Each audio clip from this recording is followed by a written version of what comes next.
नमस्कार दोस्तों, single digital media के इस एजुकेशन चैनल में मैं शुभम सिंगल आप सभी लोगों का स्वागत करता हूं।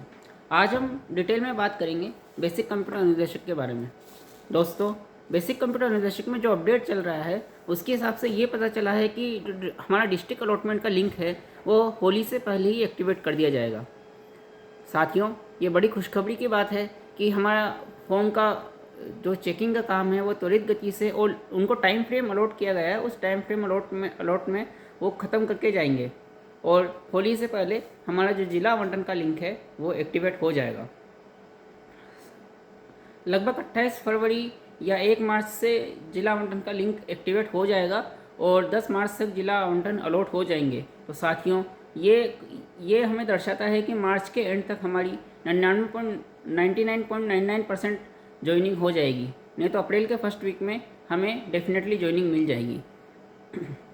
साथियों, कुछ क्वेश्चंस आ रहे हैं कि जिनके ओनली काउंसलिंग लिखा हुआ है जिन कैंडिडेट्स के आगे, उनके डॉक्यूमेंट वेरिफिकेशन जो डिग्री का प्रोसेस होना है वो कब तक हो जाएगा। साथियों, जो ओनली काउंसलिंग जिनके आगे लिखा हुआ है वो most of the candidates outside of the Rajasthan है या फिर प्राइवेट यूनिवर्सिटीज़ वाले कैंडिडेट्स हैं, उनकी डिग्री का वेरिफिकेशन होना है। ये काम भी जल्दी से जल्दी चल रहा है और ऐसा माना जा रहा है कि लगभग 10 से 15 दिनों के अंदर ये काम कंप्लीट हो जाएगा और उनको भी जल्दी ही ज्वाइनिंग के ऑर्डर मिल जाएंगे।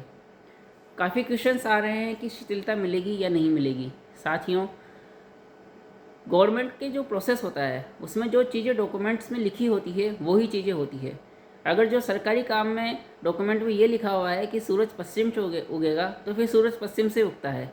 शिथिलता वालों के लिए मैं कहना चाहता हूँ कि उनका शिथिलता वर्ड ये कभी डॉक्यूमेंट में लिखा ही नहीं गया है, तो जो डॉक्यूमेंट में नहीं लिखा गया है वो कभी हो नहीं सकता।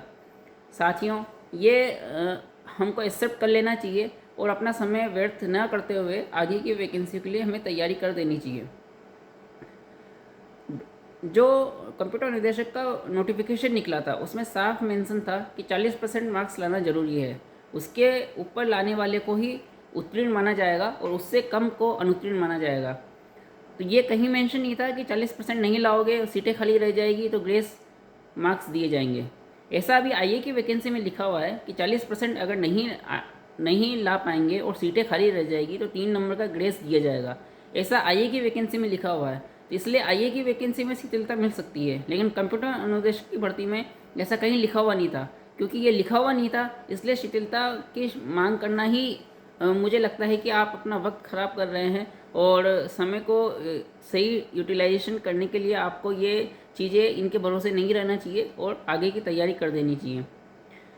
साथियों, कुछ लोग कह रहे हैं कि कोर्ट में जो केस चल रहा है उसका क्या अपडेट है, कोर्ट में जो केस चल रहा है उसका इस भर्ती पे कुछ असर पड़ेगा या नहीं पड़ेगा। मैं भी इस केस को क्लोजली ट्रैक कर रहा हूँ। पिछले 3 डेट से तो इनकी डेट आगे ही बढ़ रही है और साथियों मैं ये कह रहा हूँ कि जो भी कैंडिडेट सेलेक्ट हो गए हैं, जो भी कैंडिडेट अभी सेलेक्ट हो गए हैं उनके ऊपर मुझे नहीं लगता कि इस केस से कोई इफ़ेक्ट पड़ेगा। कोई रिवाइज रिजल्ट नहीं है आने वाला। मुझे लगता नहीं है कि जो आंसर की बोर्ड ने जारी की है उसमें कुछ चेंजेस होंगे, क्योंकि ये कोई फैक्चुअल क्वेश्चन के ऊपर तो कोर्ट केस हो नहीं रखा है। ये 3-4 क्वेश्चन हैं जो अपने कंप्यूटर के हैं और इसके अंदर जो बोर्ड ने जारी किया है वो आंसर भी सही है।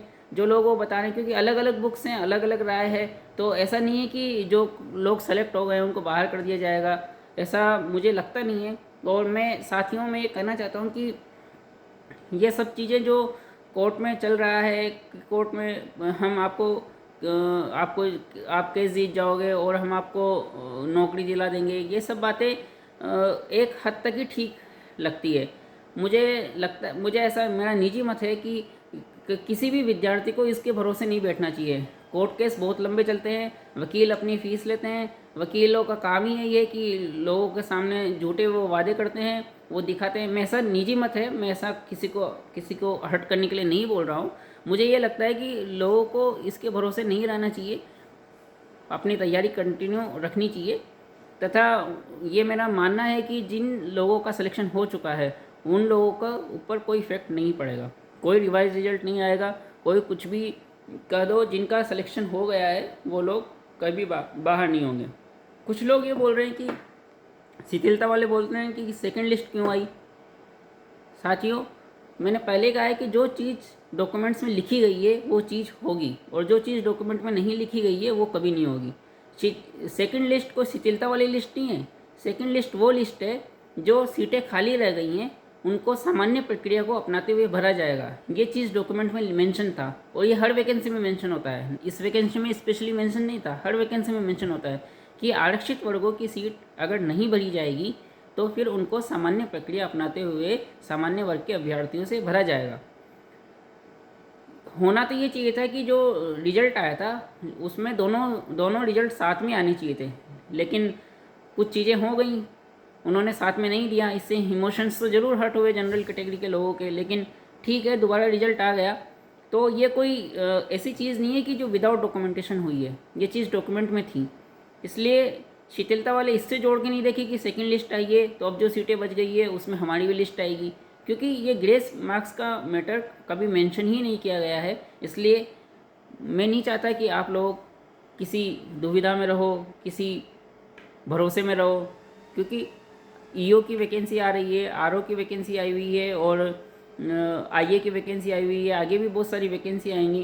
अगर अगर आप लोग सीरियसली तैयारी करेंगे तो कोई सी भी वैकेंसी ऐसी नहीं है जिसमें हम क्लियर नहीं कर सकते। साथियों, कुछ लोग बोल रहे हैं कि जॉब प्रोफाइल क्या रहेगी, शाला दर्पण का काम रहेगा नहीं रहेगा। मेरा ये मानना है कि शुरू के टाइम, क्योंकि सब लोग नए होते हैं, नए नए ज्वाइनिंग होती है, तो सब लोग काफ़ी दुनिया में काफ़ी लोग उनका मिसयूज करना भी चाहते हैं, तो सभी लोग बहुत सारे काम देंगे, उनसे घबराना नहीं है, अपना काम करते रहना है। शाला दर्पण का अगर काम करवाते हैं तो वो भी करना है, टीचिंग का काम कराएंगे तो वो भी करना है, सारा ही काम करना है। लेकिन किसी से मनमुटाव करना, फालतू का झगड़ा करना ये उचित नहीं है। जब एक बार 2 साल का प्रोबेशन पीरियड ख़त्म हो जाए उसके बाद कोई हमें कुछ गवर्नमेंट के जो नियम होते हैं वो हमें उसके हिसाब से कोई हमें कुछ ज़्यादा परेशान नहीं कर सकता। साथियों, एक चीज़ ये भी मानना है कि कौन कौन से डॉक्यूमेंट हमें रेडी रखने हैं। एक सेट की जो फ़ोटोकॉपी होगी वो तो यहाँ जब डीओ ऑफिस में हम स्कूल चॉइस के लिए जाएंगे तो वहाँ मांगी जाएगी, तो एक सेट की फ़ोटोकॉपी तो हमें अभी रख लेनी है। साथ ही साथ जो जो घोषणा पत्र है, संतान संबंधी, दहेज संबंधी, धूम्रपान, गुटखा संबंधी, ये सभी घोषणा पत्र भी तैयार करके लेके जाने हैं। और मेडिकल और पुलिस वेरिफिकेशन हमें जब डिस्ट्रिक्ट अलॉट हो जाएंगे, पुलिस वेरिफिकेशन के लिए डिस्ट्रिक्ट अलॉट की लिस्ट आ जाएगी, तब उस वक्त अप्लाई कर दें तो वो नेक्स्ट 4-5 दिनों में बन जाएगा। और मेडिकल तो लेटेस्ट चाहिए, जब हमारा ज्वाइनिंग ऑर्डर आ जाए उसके अगले दिन हमें संबंधित जिला सीएमएचओ के पास जाके मेडिकल बनवाना है। फ्यूचर कैसा है? कुछ लोग बोल रहे हैं कि हम प्राइवेट जॉब में हैं, क्या ये जॉब करें नहीं करें, 2800 ग्रेड पे की जॉब है, क्या पता क्या फ्यूचर है क्या नहीं है। तो साथियों, मेरा ऐसा मानना है कि ग्रेड पे 2800 अभी भले ही दिख रहा है, लेकिन ये फ्यूचर में चेंज भी हो सकता है। 2800 का 3600 भी हो सकता है, 4200 भी हो सकता है। ये तो उस समय बताएगा कि गवर्नमेंट हमें क्या रोल देती है और हमसे क्या काम करवाती है, और तथा क्योंकि आने वाला फ्यूचर कंप्यूटर का है, सारी चीज़ें ऑनलाइन होनी है, ऑफलाइन अब कुछ नहीं होना है। जबकि जो बुक्स हैं वो भी ऑनलाइन ही चलेगी, जो क्लासेस हैं वो भी ऑनलाइन क्लासेस ही चलेंगी। तो सारी चीज़ें ऑनलाइन होनी है, और सारी चीज़ें होनी कंप्यूटर के थ्रू ही हैं, और कंप्यूटर के थ्रू होनी है तो कंप्यूटर इंस्ट्रक्टर, कंप्यूटर निदेशक का रोल उसमें इम्पोर्टेंट हो जाता है। और कोई भी इम्पोर्टेंट रोल कम ग्रेड पे काम नहीं करता है, ये तो सभी जानते हैं कि ग्रेड पे उसमें बढ़ती है जनरली, तो ग्रेड पे तो चेंज होती रहती है, हो सकता है फ्यूचर में बढ़ जाए। तो इसमें हम ये नहीं कर सकते कि अभी को देखते हुए कि अभी इतनी सी सैलरी है तो भविष्य में भी इतनी ही रहेगी, भविष्य में बढ़ भी सकती है। ये सब तो फ्यूचर पे डिपेंड करता है। वैसे गवर्नमेंट जॉब मिलने के काफ़ी एडवांटेज होते हैं। ओपीएस ओल्ड पेंशन स्कीम अभी चल रही है, इसके अलावा हेल्थ बेनिफिट मिलेंगे। अगर 60 साल से पहले एक्सपायर हो जाते हैं तो अनुकंपा पे नियुक्ति मिलेगी डिपेंडेंट्स को। इसके अलावा काफ़ी बेनिफिट्स होते हैं जो गवर्नमेंट जॉब में होने से होते हैं, जो कि प्राइवेट जॉब में नहीं मिलते हैं। इसलिए साथियों, मेरा तो ये मानना है कि गवर्नमेंट जॉब अच्छी है।